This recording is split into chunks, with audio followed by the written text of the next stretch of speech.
Good afternoon, Sticky Learning Lunchers. Welcome to Monday. We are just going to give it a minute for people to arrive.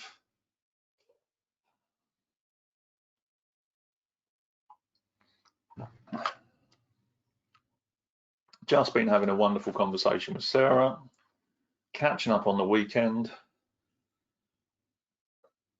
And the one question I didn't ask is if I've got her support completely for the whole of this session. Because if I haven't got any of the links ready. But we'll find out about that in a minute. Just giving it a minute. Hello, Colin. Fabienne, good to see you. Howard, thanks very much. Martin, thank you for being here as well. Tim, Victoria, thanks very much. Happy Monday to you too. Yes, Sarah is with us all session to support and help. Thank you. Gonna make sure I've got pens handy. You know what, it's a little bit of a lazy start for people today. A few people arriving. Let's just give it 30 more seconds.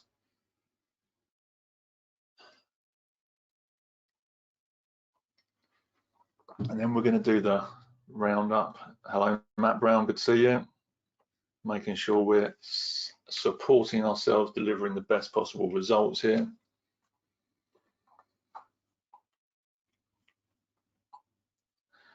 Good afternoon, Lana, good to see you.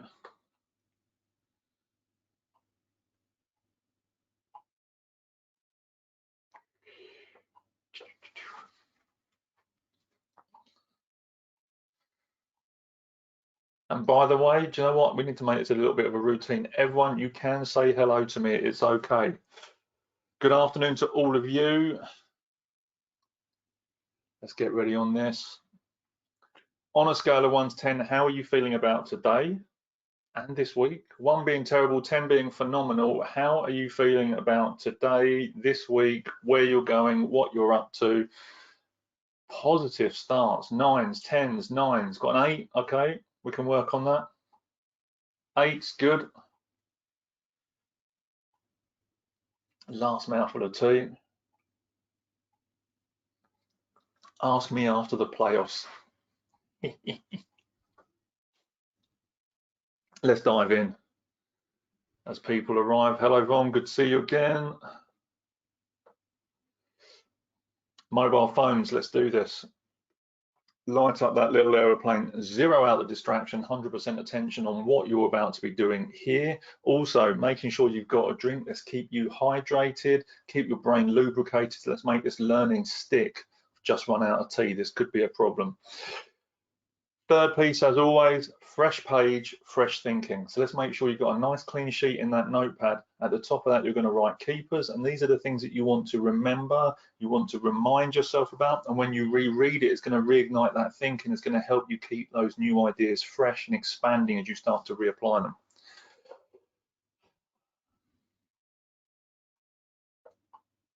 Good, let's go. Welcome to today's Sticky Learning Lunch with me, Nathan Simmons, Senior Leadership Coach and Trainer for MBM, Making Business Matter, the home of Sticky Learning.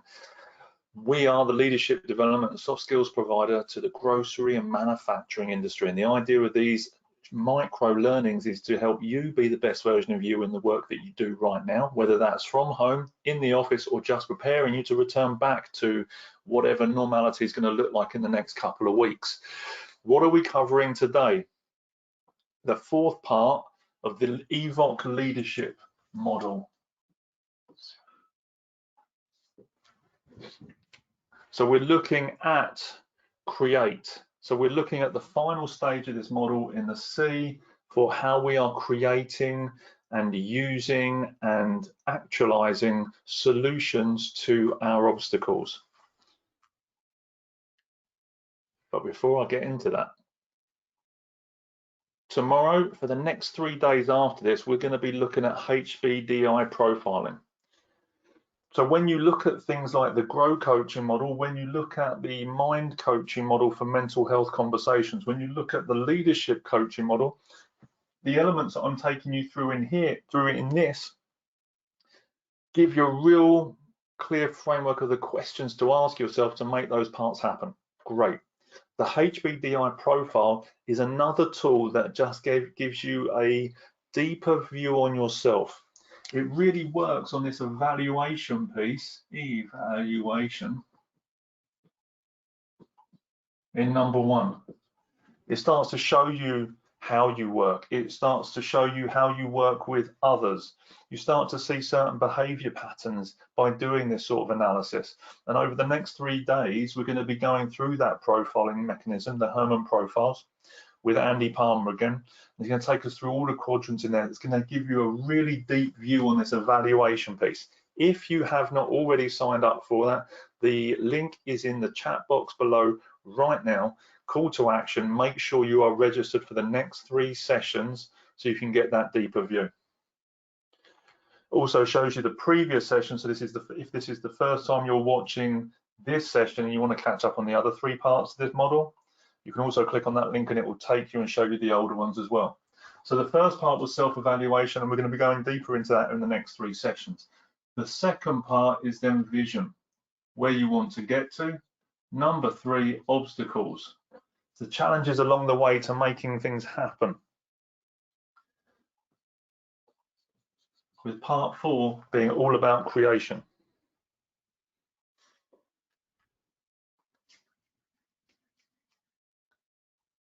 Everything that we do is requiring an action to be taken. You know, you cannot meditate your way out of a tiger attack. You cannot sit and wait for $1 million check to come through your letterbox without actually doing something to make that thing happen.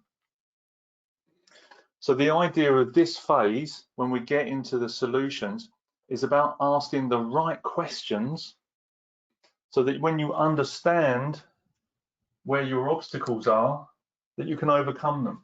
The way this model works, and it's the same way as how success thinking works, is quite on a simple timeline.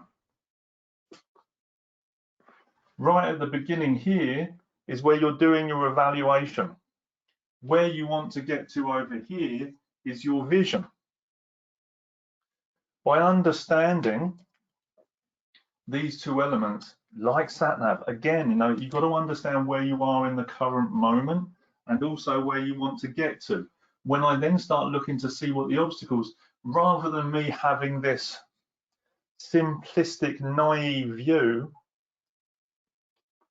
that the journey is going to be simple, straightforward, and there's going to be no hiccups, I have to understand that those challenges are going to come downstream in order for me to perceive them, embrace them, mitigate them, and resolve them before they cause me any challenge. And even if they do arrive, so that I enjoy the process of going through them. So rather than thinking it's going to be like this, it's going to be more like this. Put a big tree in the way there. We'll put another pit in there with spikes. So that when we understand the journey looks like this, we can start to prepare and understand, well, what are the tools I need here? What are the tools I need here? How do I climb this tree? How do I jump over the pit of, you know, nasty spikes at the bottom? Because when we start to understand this, and it's not about lingering in the problem, we can then start to put the solutions in place, which is why these 4 stages exist. So how do we do this? We want to create a little bit of disruptive thinking. We want to embrace all of the problems and all of the challenges that we have on a daily basis. Mohammed's just put in here, for every action there is a reaction. Absolutely. And then we have to understand, as I've said before, action creates traction. The moment you take one step, you're almost compelled to take the next one in whatever direction it takes or whatever direction it's pulling you in. So when we start to see all of the problems, we can then come up with solutions. So there's an interesting technique that you can use here. Question to you all. How many of you, and it's 1:10 now, have mentally or verbally, and I mean out loud as well as inside your own head, complained about something in your day? Yes or no? Got a me? Good. No, good. Yes, yes, yes. Yes with an exclamation mark. Good. Good. Interesting technique. So is a gentleman by the name of Jay Summit, I believe it is. He wrote a book called Disrupt You. And his suggestion was for 30 days, write down 3 problems you've got. So it might be anything from the person cutting you up in traffic at the traffic lights on the way to work. It might be the patch of sweat that your slice of toast left on the countertop when you put it on there by accident. Anything. What problems have you got? Think about any challenges or problems you've got, or things that have irritated you today that you wish you had a solution for. Fire them in the question box. Anything that comes up.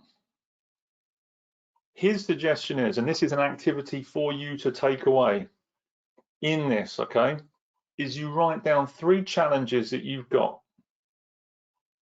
Physical challenges, things that have really frustrated you or annoyed you, and then you've grumbled about them and then just carried on with your day. How many other people do you think have the same challenges that you have with that thing? And if you actually solved that problem in one way, shape, or form, how many people do you think would then potentially buy your service or buy your product to overcome that thing?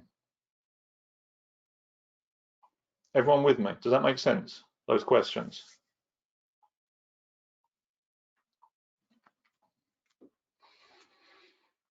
So the idea that what we're doing is we're starting to activate, as I referred to it before, that solutional thinking. Rather than looking at, oh, that's a pain in the backside, oh, I can't do anything about that. Actually, what I'm suggesting is you start to ask some better questions to help you start overcoming that, to help you move beyond that, so that actually you can start coming up with more solutions. And you know what? One of the crazy things is one of those solutions could actually be a viable product or service for you to sell to somebody else. How outrageous and crazy is that? One of those things could be a mistake or something that didn't work. This is, a great analogy is the Post-it note. Yes or no? Who knows how the Post-it note came into existence? Yes or no? Give me some answers.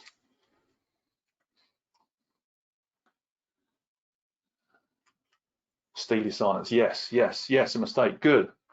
The Post-it note was actually created on an experiment to find a super strong glue, but it didn't work. So they put the mistake into a box over here, into previous errors. And then one of the other members of staff who worked as a conductor in an orchestra, I believe, wanted a glue that could be reused somewhere else and repeatedly used. And thus the Post-it note was made. So we look for challenges, the same as M3 did with the Post-it note. We come up with solutions, and then we apply those solutions. But if we're always saying, oh, I wish someone else would do that, we're relinquishing the responsibility that we have. We are outsourcing our capability to someone else who we deem as an expert to solve that for us, instead of resourcing our capability to overcome any situation that's put in front of us. Because the phenomenal thing is that we are human beings, which makes us apex predators and gives us the ability to overcome any problem. Hope this is, I hope this is resonating. If, though, we apply the right attention and the right intention and the right focus onto these things in order for us to move them. So the first activity is, when you go through this, is understanding your obstacles, come up with solutions, come up with ideas. Spend time creating solutions just for stuff, for anything. It doesn't matter what it is, but spend time coming up with, find 3 problems that you have on a daily basis for 30 days and come up with 3 solutions and see if those solutions are actually exist or are being applied anywhere else. And if they are, great, start using them. If they're not, go and patent it, whatever the pronunciation is. Trademark it so that you can actually sell that as a product or a service. And Colin's got it here, it's exactly that. You know, if by not doing this, we end up creating workarounds, but we don't go so far as creating a permanent fix. So the activity from this one, for 30 days, 3 problems every single day that you wish there was a solution for, and then if there isn't one, create one.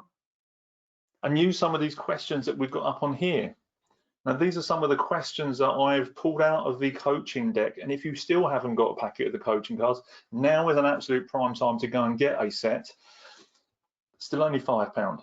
There is also a link on our web page which will take you to a free sampler of some more of these questions, which will help you to start digging into this thinking. So when you look at these questions, you know, what are the next steps to achieve the goal? If failure wasn't an option, what would I do to make this happen? You know, who's passionate about the parts of the role that I'm not? So actually, in asking this question, I can find someone that really does like doing this part of the job. I can, you know, get them to be part of my team, and we can work together to overcome that situation. You know, what decisions need to be taken? How, you know, right now to create a more positive impact. Just start thinking in different ways and using these questions to focus where we're going. The quality of your day is dictated by the quality of the questions that you start it with. And if you're using high quality questions, you're going to get high quality answers and high quality outputs.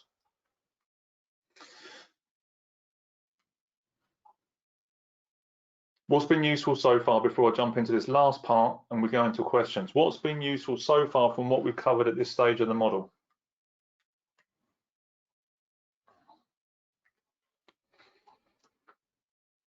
The question should start with what and how with a question mark. Absolutely. Absolutely in necessity. Because the damage is we start the questions with why. You know, why should I do this? Why do I think I can do this? Why me? And then we start to get into kind of a little more victim mindset, and we'll hold ourselves back. And we'll start pointing the finger at other people because we've outsourced that capacity, outsourced that expertise to somebody else, rather than doing what it is we need to do, which is take the action to actually solve this issue for not just ourselves, for 1 million people. Finding 3 challenges every day. Good exercises, 3 problems for 30 days. You will be amazed what comes out the back of this thinking. Now, the challenge is that we have when we look at the mindset of when we're doing this and we are outsourcing our own expertise, primarily, where do we learn this? We learn this in school, and we also learn this very much in the healthcare system as well. And what we have is there are still huge numbers of children in the UK that have challenges reading. Why? Because their parents don't read to them. That's the biggest cure-all and answer to all of this, to reading challenges. Because a high percentage of adults, especially, you know, coming in from other locations, and maybe English isn't their strongest language, rather than reading to the child, what happens is they outsource that responsibility to someone else. There's the teacher, they need to teach them. So I then outsource that to somebody else. It's their responsibility to teach the kids. I'm not the expert, I'm not qualified to teach my children, it's them. But there's a disconnect between what's happening with the teacher and the parent, and the learning isn't growing at the rate it needs to. We do the same thing as well with our health. There's the doctor, they know best. I won't go and check my own health. I won't look after me because I don't know how to. I can do what I like. I'll go and see them. They'll give me a tablet or give me an operation, and everything goes back, and I'll carry on doing what I'm doing because I'm not the expert. When actually, if you just start to think about your own behaviors and how your body's working, you'll suddenly start to realize you're probably one of the biggest experts on yourself and your own behavior and your own health, more so than anyone else ever will be.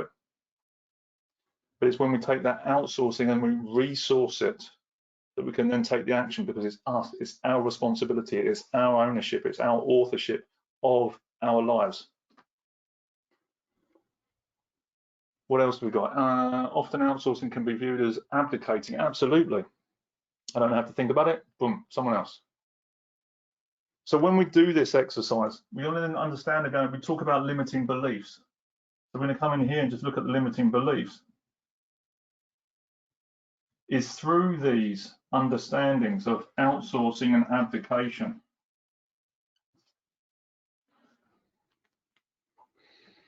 Now, when we look at whatever this is over here, you know, this big, incredible, you know, phenomenal vision that we want to create from wherever we are, yes, it can be overwhelming. Yes, it can be staggering, you know, and dumbfounding, because maybe we thought more incredibly than we used to. But everything, as Nelson Mandela said, you know, everything seems impossible until it's done. And all it is a case of breaking it down into the bite-sized chunks and the small stages of the journey that help us get there, rather than seeing it as, you know, one task all in hand. And asking the questions, okay, what's the first step that I need to take that moves me closer to that? If I chop this up into 20 chunks, what's that first chunk that I need to be working on, and who can help me to make that happen? Who else can I learn from that's done this before that will help me to move forward? Yes, the doctor can teach you things about your health and the way your body works. Does it mean that you're not going to take action for yourself? No. So as I said, you know, everything seems impossible until it's done. We thought that about school before we started. We thought that about the job, you know, our first job when we were nervous as teenagers going for our interview and on our first day. And if you went back 20 years and looked at the start of your career to where you are now, you would think where you are right now is completely impossible compared to where you were. So the limiting belief is based on whether you think you can or whether you think you can't. And as much as I say this time and time again, as much as I hate quoting Henry Ford because of who he was, this is so vitally true. Whether you think you can or whether you think you can't, either way you're right. It's wherever you put your attention, it's wherever you put your focus that's going to create the outcomes and desires that you want. Hope this is useful. The last part I'm going to end on. And I've got the quote here. If you always put limits on everything you do, physically or anything else, it will spread into your work and into your life. There are no limits. There are only plateaus. And you must not stay there. You must move beyond them. Hope that makes sense. There are no limits. If anyone tells you there is a limitation, there isn't. There are very few laws that are, you know, accepted and absolute. The majority of them are questionable and malleable. There are only plateaus, and you have to go beyond them. So wherever you find yourself right now, and whatever you find your deepest vision to be of where you want to get to and what you want to create, and the magnificent manifestation of what it is that, you know, is your soul's calling, there is between here and there is mess. There is meant to be. This is called the education. This is called the necessity, or sorry, the necessary learning, the necessary experience that's going to enable you to go to the higher levels of learning and understanding. And the only thing that will stop you from making that happen is a limiting belief, because you've outsourced your capabilities to somebody else and your expertise to somebody else, and abdicated yourself, or abdicated from yourself.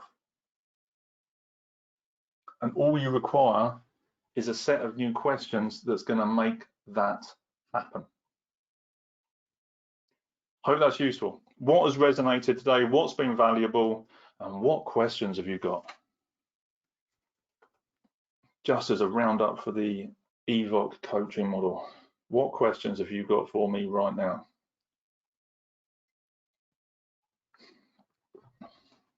Steely silence. And Colin, by the way, in answer to your response on Thursday, yes, I'm comfortable in the shirts, but I need to get a little bit more bold and a little bit more daring in the color ranges and the patterns that I'm wearing. Martin's coming with a statement here. I like it. Creation is the fun part of leadership. Absolutely is. Hans coming in. I think the parents play a vital role in limiting the capabilities of their children. Absolutely do. And it's no different if you haven't got children of your own yet, or people are planning on. Your outer voice becomes their inner voice. And as I've said before, time and time again, parenting and leadership are not two sides of the same coin, they are one and the same journey.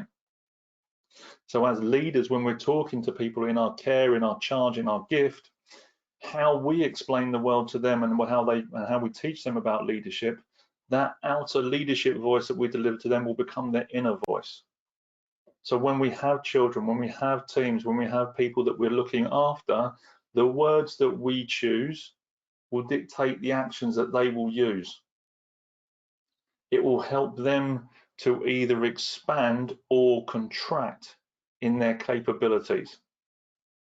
And in doing so, in working in this sort of space and limiting people's viewpoint, so rather than letting them see the whole world and the whole horizon in their career trajectory, and we try and compartmentalize them and get them to focus on maybe one step or just taking the lateral steps, I think it is, you know, from here to leader to do maybe that's not their journey. But by forcing them down that single track that may not be their track, you're actually encouraging things like workplace anxiety and workplace depression. Hope that helps. Does design thinking help here? Yes, it does. And we can go down that road just a little bit. Design thinking at its core, at its absolute core, is about looking at patterns. And the best place to look at patterns, Einstein was right, Bill Mollison was right, countless thinkers are right, is in nature. If you look at the solutions that are being provided by nature on a daily basis, you will be surprised what you find. Where do you think cat's eyes on roads come from? Where does the invention of the hypodermic needle come from? It's actually from a mosquito. So if you look at I'm not sure the right term for it on a mosquito, is exactly the same as a hypodermic needle. Where does the little red strip on an envelope come from? You know, the one where you rip it off to open your envelope from Amazon? Actually comes out of a pea shell. So when you go and pick peas from your garden, when you grab one end and tear it off, you'll see that there's a little string of fiber comes off. This is where that invention came from. Velcro is another prime one. So design thinking is actually more about paying attention. I watched a recent video from about the Koji indigenous populations in Colombia, and a statement in there rang so true that thinking is about listening. It's about picking out the right ideas. It's about observing what's going on inside of you and outside of you so you can come up with some new ideas. So when you actually come up with a problem or you come up with something, actually, well, how does nature solve this?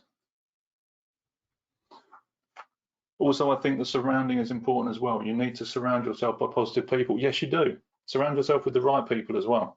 Surround yourself with creative people. And if you haven't got those people around you, you've got LinkedIn, you've got Facebook, you've got whatever, go and start a virtual conversation, whether it's watching someone else going through the process on a video, or whether it's actually finding a LinkedIn group of creative thinkers, design thinkers, and spending time having conversations with these people. And in doing that, it'll inspire you to think differently. It will change the frequency of thought that you have, and new ideas will come in. I hope this is getting people thinking in a different way. Question for you, open question, what is your top problem right now that you would like to solve? What's the one problem that's stopping you getting from where you want to be that you need to solve? And it could be part of your mindset. It might be a limiting belief. It might be a perceived lack of resources on a certain thing. It might be that you're missing a skill set from a team member. So right now, 30 seconds, what is your biggest problem right now that you need to find a solution for? In the question box. Good. Good. Self-doubt. Yep. Missing a skill set. Absolutely.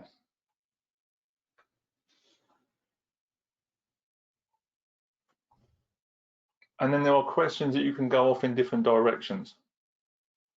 The best part, though, is asking questions that move you forward. We can spend all the time in the world wading around in our own problems, in our own quagmire of our own thinking, what do I need to do to change it? Where do I need to be to maximize this?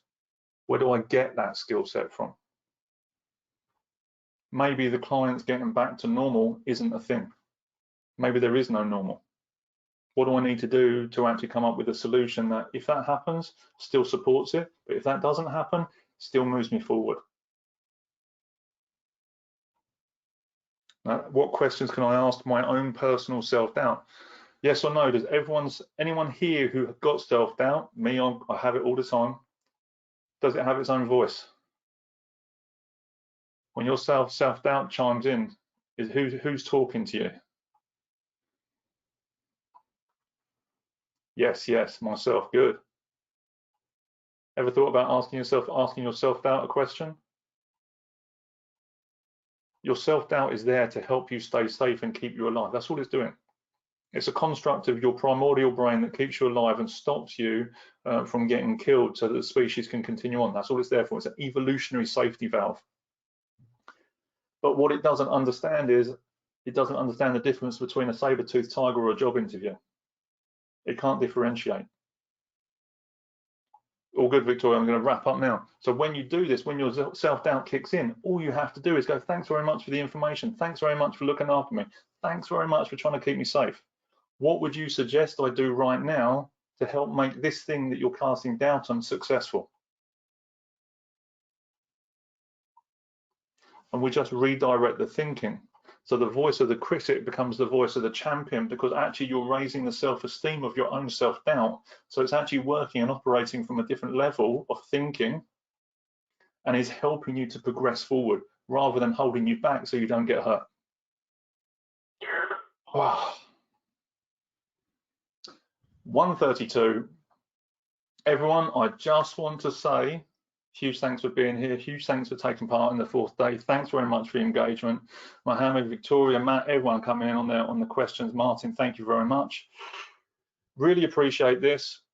I just want to say I'm looking forward to tomorrow with Andy delivering on HVDI. We're going to start breaking that down for you this week. Next week, we're going to be looking at feedback models and to support people on how to deliver feedback, how to receive feedback, and how to make it really work.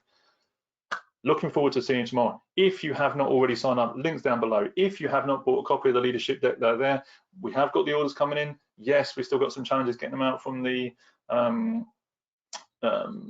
printer. They are on their way. Can you say the name of the book again? Disrupt You, I believe, is a book by a gentleman by the name of Jay Summit, S-U-M-I-T, Summit or Sumit. If also it would support you and your business, if you are watching this and a conversation with me or one of the other team at MBM to support the development of your leadership team, to support the development of soft skills or key niche areas such as category management, now is the time. Click on the link that's coming up in the chat box in just a moment for the virtual classrooms. Make sure that you are getting involved and starting that conversation with us so that we can get involved with you and help your business do what it needs to do. Thank you very much. I look forward to seeing you soon.